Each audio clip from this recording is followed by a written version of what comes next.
Oh, Valentine's Day. What a beautiful day. Full of love, laughter, connection. Unless you work on a cruise ship, that is. Alright, obviously I'm joking.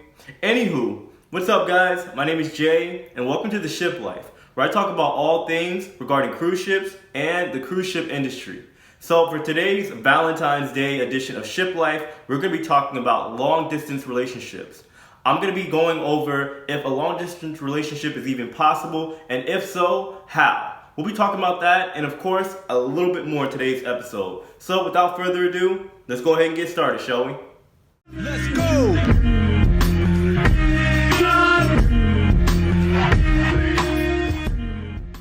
Alright guys, so first things first, I want to wish everybody a very happy Valentine's Day. Whether you're going out on the date of your dreams tonight or you're having the ultimate Netflix and chill, I hope everybody's just enjoying their day.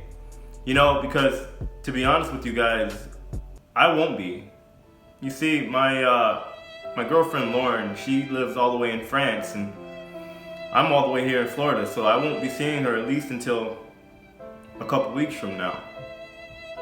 But, you know, at the end of the day, I'm making the best of it. We talk to each other and we understand, you know, having a long distance relationship is very, very difficult.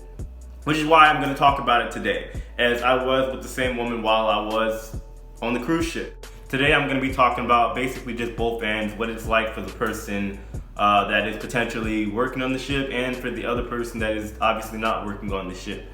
Now, you guys have to understand this. There are always factors that play in part, very big factors, and there is honestly no short yes or no answer to this if it can work or not. So that's why I'm going to elaborate. If you guys remember, for the guys that have been watching my videos for a while, I did a video on the hookup culture. I'll leave a link to it above if you guys want to see that. So now we're going to go ahead and jump into the relationship side of it, because I've been getting asked about it quite a bit over the past couple months. So when it comes to the subject of cruise ships and relationships, whether they can work, and if so, how, there are a lot of huge factors that play a role in this. One in particular being, of course, the almighty hookup culture.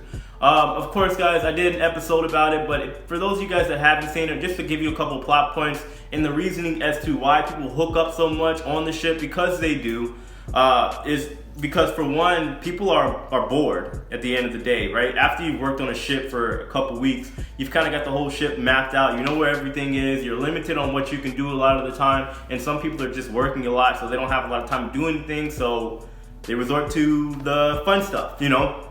You're at the crew bar, and next thing you know, you're playing Truth or Dare, or Spin the Bottle. Next thing you know, there's an orgy going on. Caught you on that one, didn't I? And I'm not joking, that really does happen. Anyway, so for the second reason rather, people are often lonely as well. You gotta look at it this way. When you're on the ship, you're away from your real friends, your family, your boyfriend, your girlfriend, your spouse, your dog, whoever. And obviously that can hit you pretty hard. You get to the point where you want some temporary comfort. You want to get what I call a ship bae, you know? Sorry guys, I'm really trying to put that term in. Ship bae, that's what you're getting. Your ship boyfriend or girlfriend or whatever you want to call them. That's a real thing, it happens. The third reason is because when you get on the ship, honestly, you get to the point to where you're just kind of adventurous and spontaneous, right? Because a lot of people, when they get on the ship, they drop a lot of their bills. They're finally at a point where they kind of live carefree because they don't have to worry about rent and all that other good stuff. And you gotta think, you're on a ship, you're going to some of the most beautiful places in the entire world with very, very beautiful people at, oftentimes. So, of course, if you're on the beach at sunset like every week in Bermuda, it only takes that one time for you to be with that one specific person that you might be kind of attracted to, that you're kind of trying to avoid, but not really. And just like that, things happen. You got yourself a ship bae, or you're hooking up at some point. I've seen it happen dozens of times. But there's other reasons, of course, especially regarding the hookup culture, but I kind of want to just touch base and give you guys a general sense.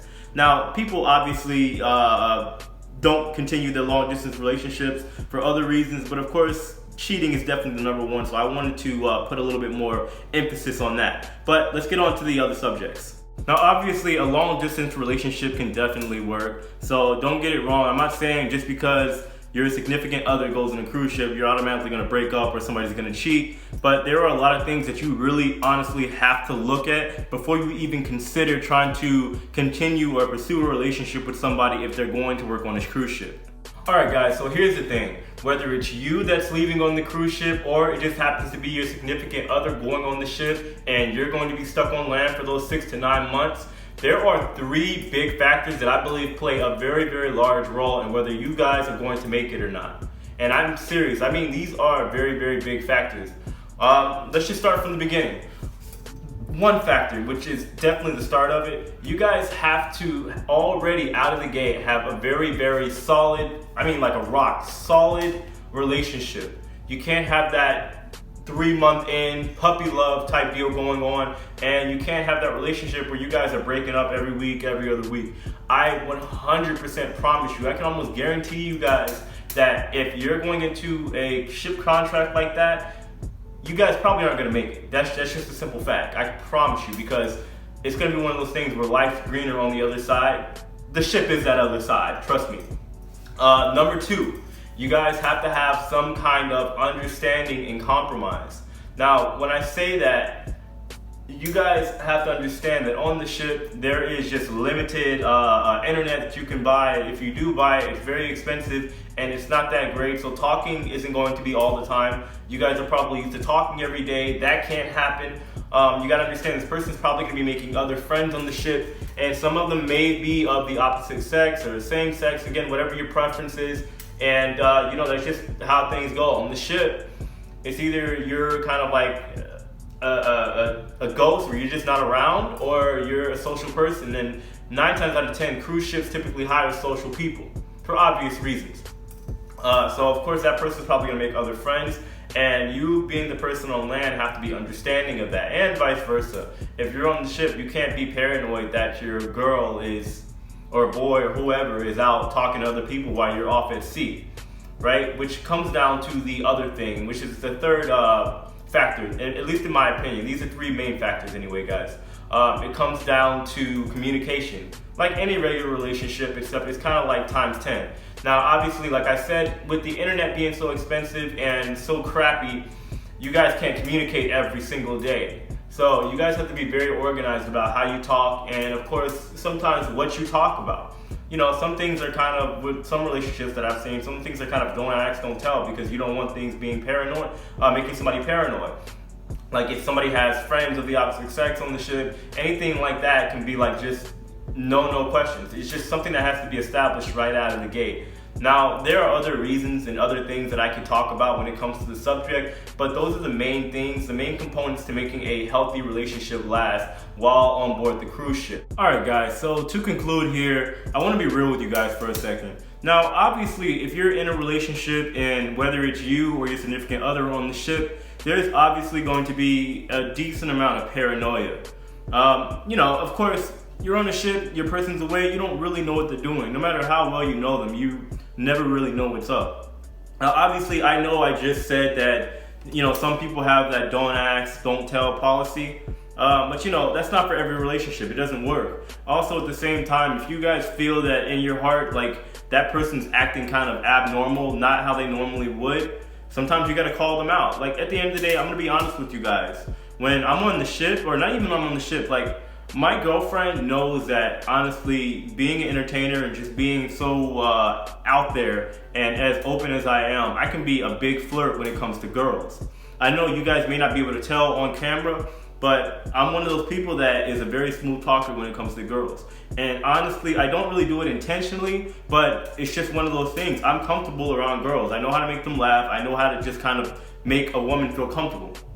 And you know, honestly, like I'm guilty of it. There are times where it's like I wasn't doing it intentionally, but I never went out of my way to go flirt with a girl. But this kind of stuff happens on the ship when you're kind of by yourself. You know, so it's like, it's one of those things where you gotta take control. You know, whether, you know, if you're on the ship, of course. Now, how can you avoid this? It's honestly really simple. Back when I was with the Harlem Globetrotters, a lot of the married guys that were there that weren't cheating, because they were very far and few and in between, they just didn't really go out. You know, it's kind of one of those things where if you don't want to cheat and you don't want to be tempted, because there will be temptations, you got to be a homebody. You got to be that person that's like, nah, I'm not going to the crew bar tonight. I'm gonna just chill in my room, read a book, go take some schooling or something like that, or do something productive. That's just how it was.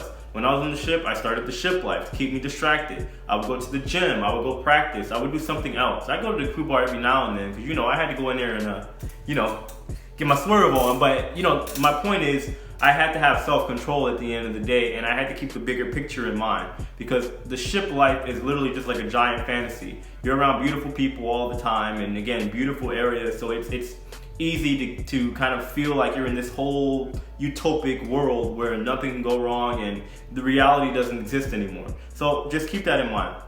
Anyway, guys, I'm gonna go ahead and wrap this video up. I know it was a little bit longer than expected. I hope you guys found this video somewhat enjoyable and you got something out of it. If you guys found it enjoyable, please smash the heck out of that like button for me. I greatly appreciate it. I got another Ship Life Story episode coming out, and I know it's been a while. It's been a couple months actually. Ship Life Stories is coming back this Sunday, and yeah, then of course we'll continue back with our normally scheduled videos next week as well. But until Sunday, I will see you guys later. Take it easy.